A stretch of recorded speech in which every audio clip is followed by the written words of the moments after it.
నమస్తే కడప వార్త. నంద్యాల జిల్లా ఆళ్లగడ్డ తాలూకా అహోబిలం మఠం వివాదాలకు నిలయంగా మారింది. ఎప్పుడూ లేని విధంగా ఈ మఠం ఈ మధ్య కాలంలో వార్తలకు ఎక్కుతోంది. ఈ మఠం పరిపాలనా పరిధిలోని శ్రీ లక్ష్మీ నరసింహస్వామి ఆలయం పర్యవేక్షింపబడుతోంది. మఠంలో చాలా కాలంగా తిష్టవేసిన ఆ నలుగురు మఠానికి చెడ్డ పేరు తీసుకురావడమే కాకుండా పీఠాధిపతికి కూడా చెడ్డ పేరు తెస్తున్నారని ఆరోపణలు బలంగా వినపడుతున్నాయి. ఆ మఠం సహాయకుడు అన్నీ తానై వ్యవహరించి అవినీతి అక్రమాలకు పాల్పడుతున్నారని ఆరోపణలు గుప్పమంటున్నాయి. ఈ మధ్య కాలంలో మఠం కమిటీ సమావేశంలో ఆ సహాయకుడిని తొలగించకపోతే పరిణామాలు తీవ్రంగా ఉంటాయని హెచ్చరించడంతో అతన్ని ప్రస్తుతానికి పక్కన పెట్టినట్టు తెలుస్తోంది. మఠం ప్రతినిధులు నియమించిన సెక్యూరిటీ సిబ్బంది భక్తులపై అనుచితంగా వ్యవహరిస్తూ వారి మనోభావాలను దెబ్బతీస్తున్నారని విమర్శలున్నాయి. కొండ మీద ఓటలు నిర్వహిస్తున్న ఓ నిర్వాహకుడు అన్నదానం వలన తన వ్యాపారం దెబ్బతింటుందని భావించి ఎన్నో సంవత్సరాలుగా అన్నదానం నిర్వహిస్తున్న ఆ నిర్వాహకుల మీద దురుసుగా వ్యవహరించి వారిని ఇబ్బందులు పెడుతున్నారని తెలుస్తోంది. మఠంలోని కొంతమంది అక్రమార్కుల ప్రమేయంతో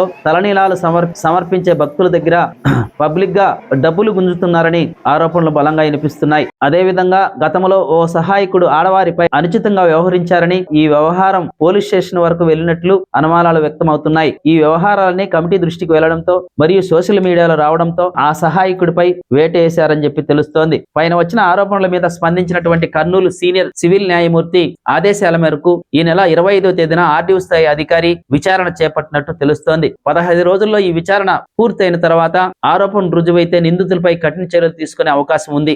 ప్రతి ఒక్కరూ తప్పనిసరిగా యూట్యూబ్ లోకి వెళ్ళి కడప వార్తను లైక్ చేయండి, సబ్స్క్రైబ్ చేయండి. ఇట్లు మీ జి రమణయ్య, ఎడిటర్, కడప వార్త.